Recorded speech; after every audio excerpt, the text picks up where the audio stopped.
વિસનગર તાલુકાના મોહમ્મદપુરા ગામમાં મનરેગા યોજનામાં ગેરરીતિની ફરિયાદ. સ્થાનિક નાગરિકોએ આ મામલે તપાસ માટે તાલુકા પંચાયતમાં આપ્યું આવેદનપત્ર. ગામમાં યોજના હેઠળ બોગસ જોબ કાર્ડ બન્યા હોવાનો આરોપ. જાણ બહાર દસ્તાવેજનો ઉપયોગ કરી જોબ કાર્ડ બનાવી દીધા હોવાની રજૂઆત. કામગીરીમાં પણ લાખોની ખાયકીનો આરોપ. શું નામ આપનું? મારું નામ ઠાકોર કીર્તિજી ઈશ્વરજી.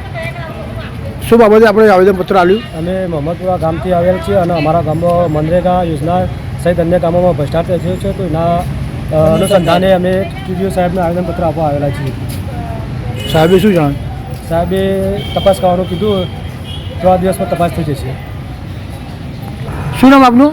પરબાર સુરેશભાઈ રામાભાઈ, ગામ મોહમ્મદપુર, તાલુકો વિસનગર, જિલ્લો મહેસાણા. શું બાબતે આપણે અહીંયા આવેદનપત્ર આપ્યું? અમે સાહેબ એ બાબતે આમંત્રણપત્ર આપવા આવ્યા છીએ કે અમારા ગામમાં મનરેગા યોજના હેઠળ 2021-22ના વર્ષમાં કામ થયો નથી અને ખાતા ધારકોનો ખાતો પણ બેંકમાં ગ્રાહકો વગર જે તે વ્યક્તિને ખબર હોવા સિવાય પણ ખાતા બલોલ બેંકની અંદર ખુલી ગયા છે.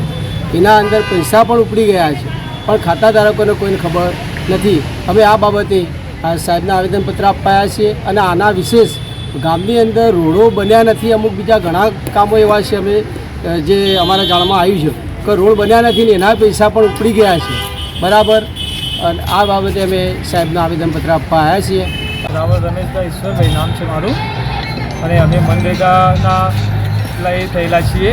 અમને જાણ બહાર અમારા ખાતા ખુલી ગયા છે, અમને કોઈ જાણ નથી અને એને મેં તપાસ કરાવી તો ખાતા અમારા ખુલેલા છે, પણ બેંકમાં અમે ગયેલા નથી. બલોલ બેંકમાં અમારો ખાતો છે, અમે ચેક કરી આવ્યા પણ અમારો કોઈ ખાતો ત્યાં ખોલાયેલો જ નથી અમે, અને પૈસા પણ ઉપડી ગયેલા છે.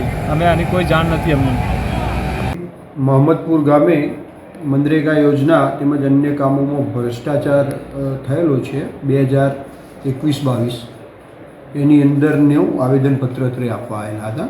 એની અમે ટૂંક સમયમાં તપાસ કરી અને જે પણ હશે એ જવાબ અમે કરી દઈશું.